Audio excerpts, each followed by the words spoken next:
It's true that writer's block is the bane of an author's existence. It's one of the worst things we have to deal with. You have this great story, you're going along just fine, and then you hit a brick wall. Well, I believe that I can show you 10 ways to ensure that you never have writer's block again. I'll be back in 10 seconds.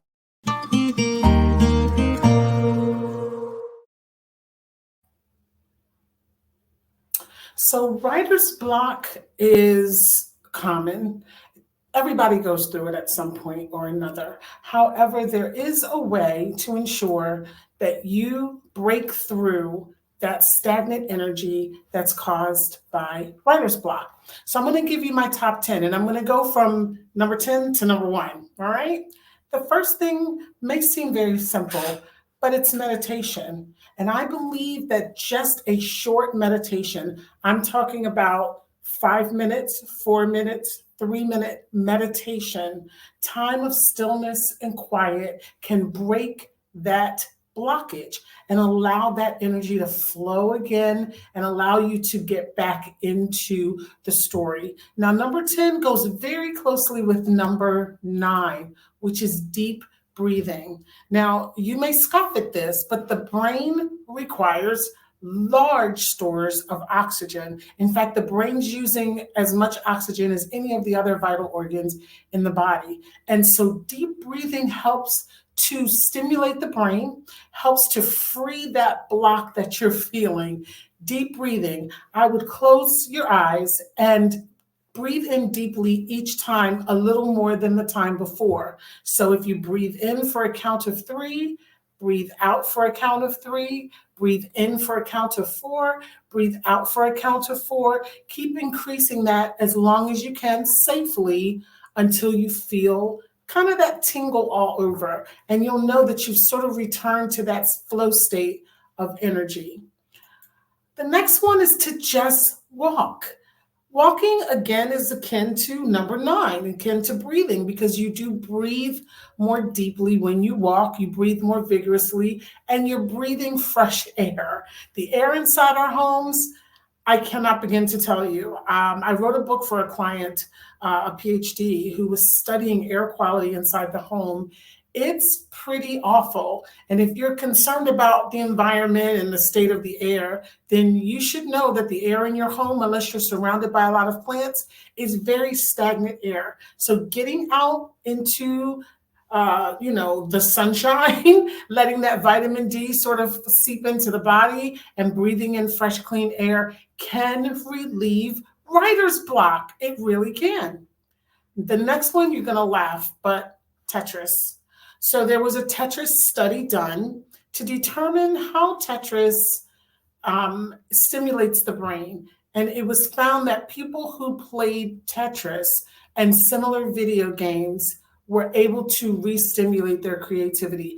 I use this one all the time, except I play a silly game called Royal Match. But it's games like this that allow you to sort of stimulate certain centers in the brain.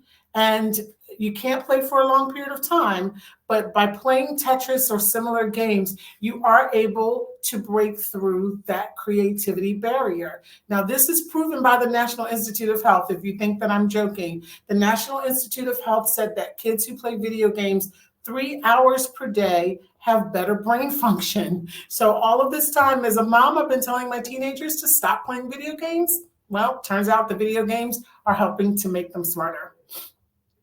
The next thing I want to encourage you to do is just wait. Stop forcing yourself to complete a project that doesn't yet want to be completed for whatever reason. I've had so many situations where it was a blessing that the project was delayed. It was better that it was weeks later. I had one client whose book was supposed to be released sometime in December.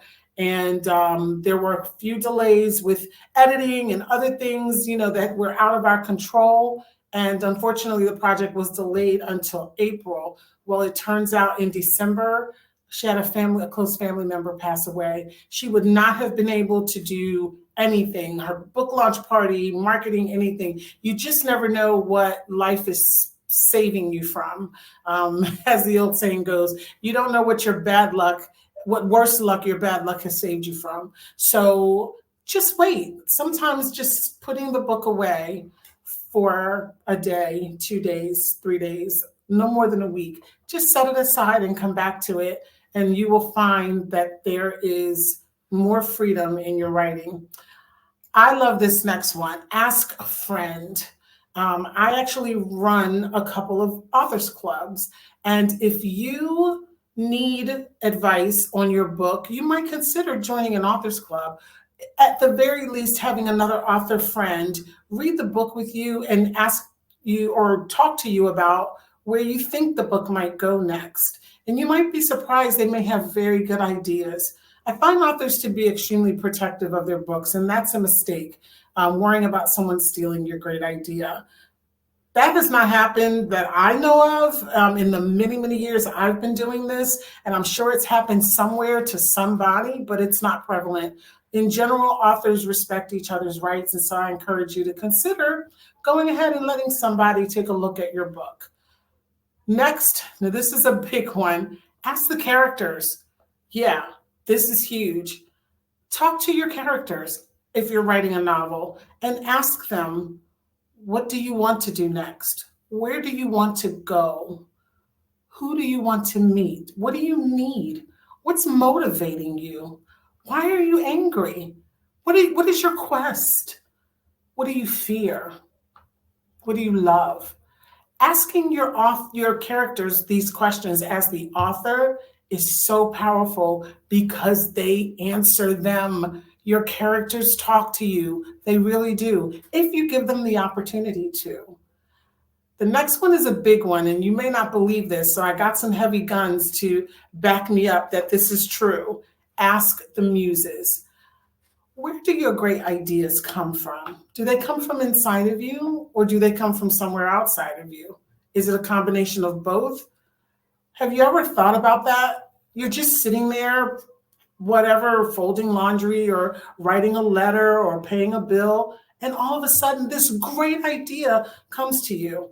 We all know the classic story of J.K. Rowling, who was sitting on a train, not trying to be a writer, not trying to write a book. And this idea about a little boy who's a magician or in the magic world and a scar on his forehead dropped on her. And she didn't have a pen or paper to write it down. It was coming at her so fast. What is that about?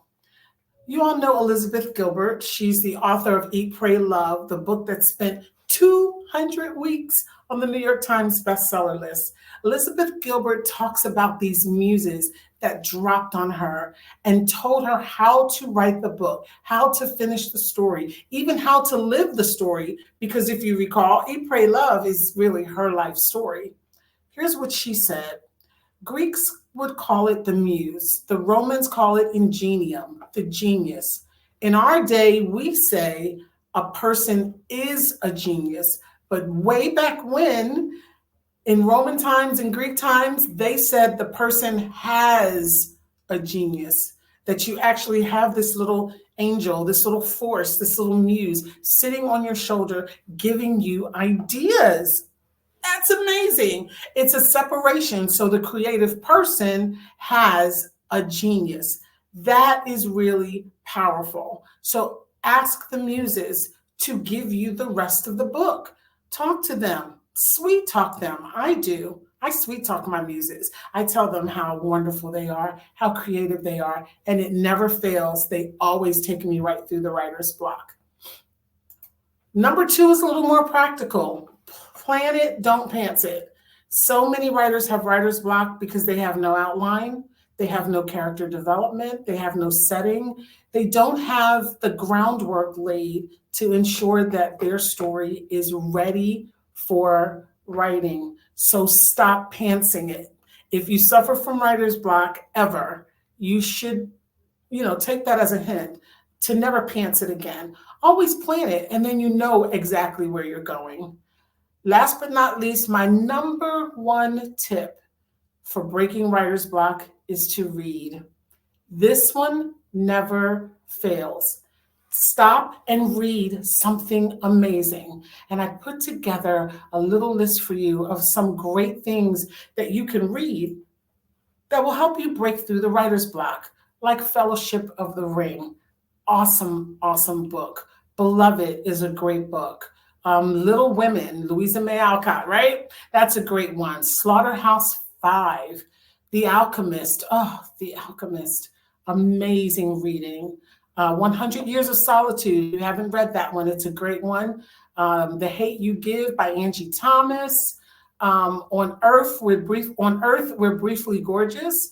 That's a good one to read. Catch 22 is a great one to read. There's so many fantastic books out there that are available for you to read that will help you break through your writer's block. And of course, a shameless plug, if you ever are suffering from writer's block and you want something great to read my book, Incurable Positivity. I think you'll love it. All right, guys, that's it for me today. I hope this has helped you. You can help me, and I'm asking you to help me grow this channel. This is where we talk about great writing and great reading. So please do something, anything. Like the video, subscribe to the channel, leave a comment. And as long as it's respectful, we don't care if it's good or bad. We just want to know what you think. Thanks for being with me, and I'll see you next time.